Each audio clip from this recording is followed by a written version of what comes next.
I'll tell you something now. You have a go. You have a go at us unrighteously. You attack us. You're attacking Christ, and he will not hold you guiltless. God will take you and he will punish you. And we're not talking about the last punishment. We're talking about now. Why do you think it is called the final judgment? Because there are previous judgments before it. The ultimate final judgment is to be. You will be punished in this world. And you will be dragged out of this world screaming to the final punishment, the final judgment. Take heed. God is not mocked.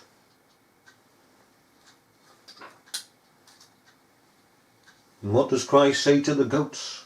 Verse 46, and these shall go away, the goats, into everlasting punishment, but the righteous unto life eternal. And who are the righteous? The fully sanctified, because righteousness is fully sanctified. It's joined with sanctification. Sanctification, holiness unto God, because we are separated unto God. That's what sanctification is part of.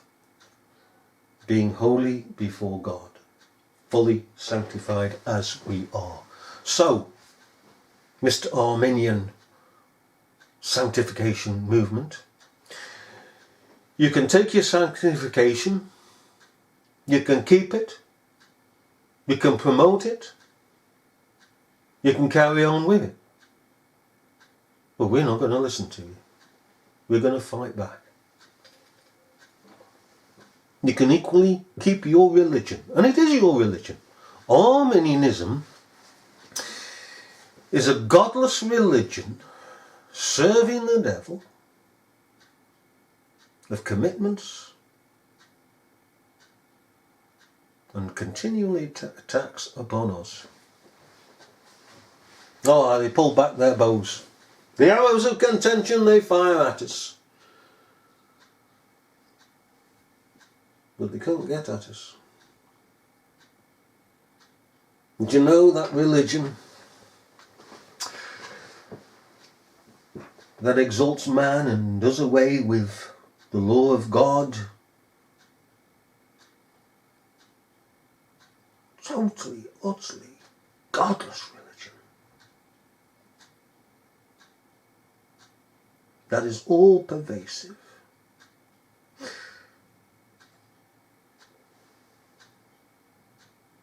Shall return to the pit from whence it was dug. You can keep your commitments, you can keep your religion of commitments, of revival campaigns, of tent meetings, of your speaking of hellfire and judgment in the past. You can keep your so-called saints, your Moody's, your Spurgeons, your Schofields, your Tozers, your Irvings, your Darbys, and all the rest of them. You can keep them. You keep them on your side. Because we'll keep blasting away at them. Alright? We're on the Lord's side. You're on the devil's. And we're not going to compromise.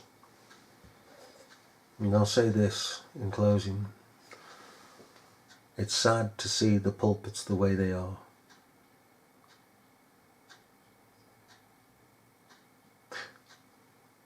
You know, in the 1800s, because Arminianism was rightly seen as popery, a minister couldn't go in fact nobody could go into the pulpit who was charged with Arminianism. They'd in fact be thrown out of a congregation. So, what the enemy did, very subtle, creeped in unawares, sided with the people. Hello, Jim. Oh, nice day. Lovely sermon last week. Yeah. Shake hands. Pat on the back. Yeah. What have we got today? Oh, we've got Charles Finney here. Great man. Oh, blessed man. Oh, yes, Calvinist. Oh, yes, Calvinist. Oh, it's not an Arminian. Oh, no. And so it went on. But now, you see, again, basically, people going into the pulpit who were Arminians, claiming to be Calvinists. But Spurgeon did it in Shovelfuls. I'm a Calvinist, he shouted. A Calvinist I am. I believe in the Calvinist doctrine. Show me thy Calvinism by thy works. His works were Arminian. He came in through an Arminian door. But he knew never ever to declare himself Arminian. Always Calvinist. When he was challenged over his Arminian stance, he'd turn around and say, I'm a Calvinist. I believe in the Calvinist doctrine. I believe in the Reformation. I believe in Puritanism. I believe in the doctrine of Christ. It was all words to him. Save his neck. I have no time for these people. And I've just offended how many hundreds? How many hundreds? Do you think I care? Truth is all that I care about. And I will not compromise. I will not follow the masses. The Arminian camp has said Spurgeon, for instance, is the great man. Oh, he's the great prince of preachers, the great wordsmith. But he died without God. All his lifetime, he was a Demas. And it is about time that people who confess to be Christians sat up, took themselves in hand. This is life. I'm speaking about life. This is life. Took themselves in hand. Took themselves. Have you got this? Say to themselves, right, I am not going to oppose this person. I am going to find out for myself the truth. If this person is telling the truth, am I telling the truth about Spurgeon? Or are you knee-jerking like the world because you're still with the world and condemning me? Now, if you do that, you're not a Christian. You're not showing a Christian attitude, a Christian character, because a Christian would say immediately, right, I'm going to look up to see and examine if that person is right. That's the Christian stance. By thy words thou shalt be justified. By thy words thou shalt be condemned. What you do and what you say, okay, it has to be one and the same. Show me thy faith by thy works. Show it me. If, again, you're a Christian, and I am saying to you, Spurgeon was an Arminian. He was an opposer of Jesus Christ and of God and of the Holy Spirit and of the Church of God. And say with J.C. Ryle, what are you going to do? Are you going to act like a Christian because you profess to be a Christian and look these person's lives up? Or are you going to act like the goats and the ungodly and just dismiss what I say out of hand, condemn me, etc.? And I don't mind if you condemn me. I am speaking to you as a man to another man. All right? If you profess Christ, then you act like Christ. You act like a Christian and look up things. Not knee-jerk like this world, because if you knee-jerk like this world, you better take yourself in hand, because you're showing to yourself that you probably aren't saved. God works in and through us. to work us away from this world. And if you are not working away from this world, then you are without chastisement, therefore you are bastards. Let me get this straight again. If you are a child of God, you will be chastised of God. Not to be one with this world. You will be chastised and chastised and chastised until you are not one with this world. Until you become at least a Christian that is shown to be a Christian. Even a babe in Christ.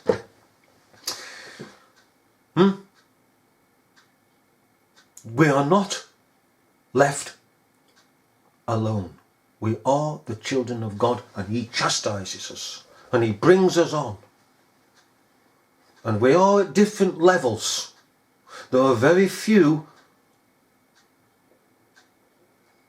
mature Christians, but they're there. Most today are babes, or just slightly coming out, some of them, towards youths rather. Okay? But you have to take yourself in hand. It's you before God, not before me, but before God. You are answerable before God. I am answerable before God. And if I say anything that I know to be incorrect, that I have not evidenced, I shall be condemned by God.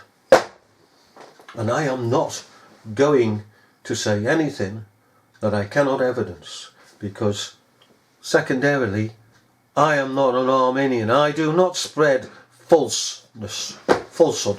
I speak the truth, and I seek to live the truth.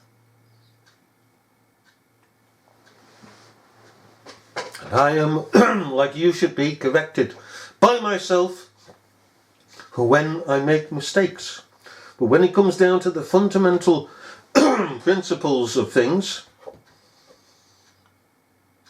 I make sure and certain of my facts. And if I say to you, look up the lives of C.H. Spurgeon, the lives of J.C. Ryle, D.L. Moody, Finney, etc., you look them up and you'll side with me. These are goats. Is it that you've been listening to the Arminian camp?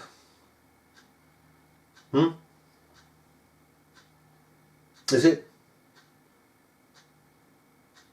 Have you got the leaven of Arminianism within you? The best way to get rid of that, I can tell you now, the best way to get rid of that is to bring yourself under. Say to yourself, right, I'm going to get down. I'm not going to put it off. I'm not going to be lazy. I'm not going to make excuses. I'm now, at this present time, I'm going to sit down and I'm going to examine these people. What they believed. If you go to sermons.com, you can get your Spurgeons up. And I would recommend, okay, to start with, to open your eyes. Okay, Little Sins. Preached in Surrey Gardens in I think it's 1847, but it's in Surrey Gardens, okay? Little Sins. You look it up, and you better be sitting down, because you will be shocked at what that man taught and believed. You would be absolutely shocked. Little Sins, Surrey Gardens. Audiosermons.com, you can get it on.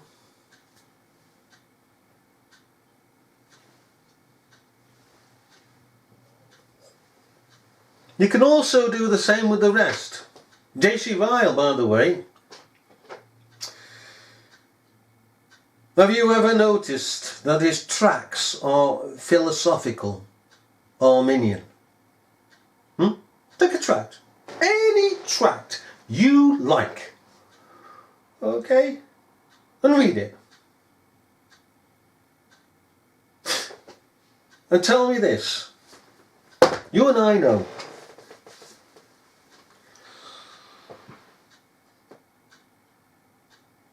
that Moses is our schoolmaster to bring us unto Christ for justification, away from the law. He's pointing us away from the law. Okay, within the law. But he's a schoolmaster. Okay. That's the first. That's why we sing the song of Moses and then the song of the Lamb. Revelation 15 verse 3. Okay. Why is not the law in any of the tracts or any, in fact, of the sermons of J.C. Ryle? Why are they absent of the law of God? The moral, ethical law of God. You tell me why. Look at it. Ask the question, why? We Christians are not only for upholding the law, but not letting go of the law. And the Arminian comes to us and says, you're antinomians. No, we're not. We sing the song of Moses and of the Lamb. You sing the song of the Lamb and then of Moses. You've got it the wrong way round, buddy boy. You profess Christ and then go to the law for works, for moral justification, which is Romanism. Alright? We're Christians.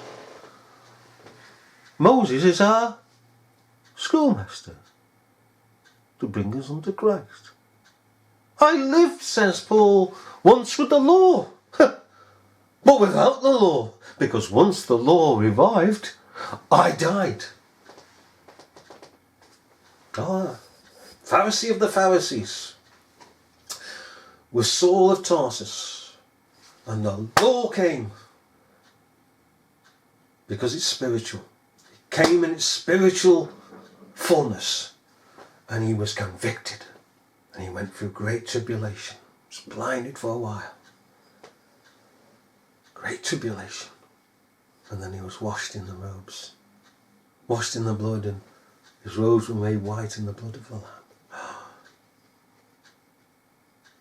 Arminianism doesn't know anything about that. J.C. Ryle doesn't know anything about that. In fact, J.C. Ryle, if you read his history closely, you will find out that he condemns the Puritans. Condemns the Puritans. Dreadful man. Dreadful man.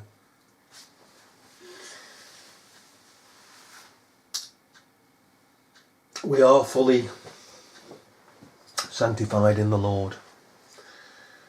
We are the children of God.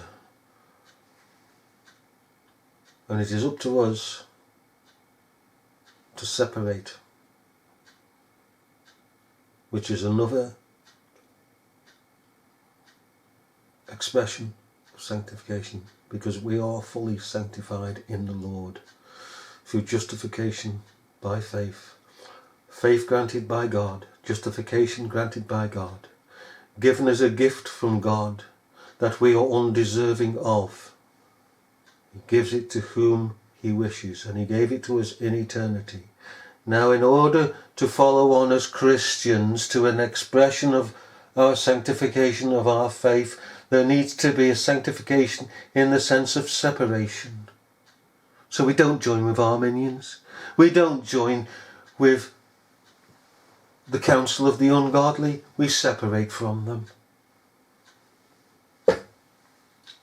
And you ministers, you are a bad example when you are shaking the hands and patting the backs of Arminians and sitting in upper seats like Pharisees, knowing that around you are Arminians.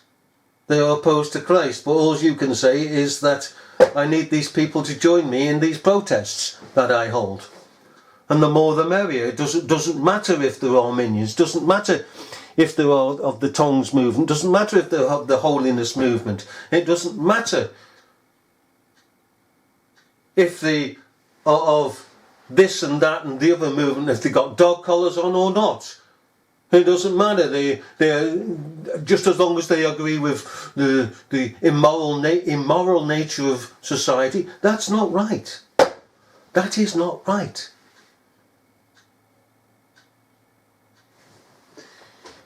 That is you opposing God and putting yourself in the place of God. Okay? 2 Timothy. Always remember and not avoid 2 Timothy 2:20. Okay? But in a great house there are not only vessels of gold and silver, but also of wood and of earth, and some to honour and some to dishonour. In a great house. The great external house of Jesus Christ houses the goats and the sheep, or rather the sheep and the goats. The sheep come first because we are the first. We are the most important. The goats are nothing, they're secondary. They're on the left. The left wingers. Okay. If a man therefore purge himself from these, that's the vessels of wood and of earth. Okay. Those vessels of dishonour. If any man therefore purge himself from these, he shall be a vessel unto honour, sanctified and meet for the master's use, and prepared unto every good work. Sanctified. One with God is worth 1,000. I can tell you. You stand with God. You put away these blackguards, these Arminians and all the rest of them that are associated within Arminianism. Get shut of them. We're not talking now about being monkish and getting rid of the whole world. We have to live in the whole world. We're talking about in a religious context. Get rid of these beggars.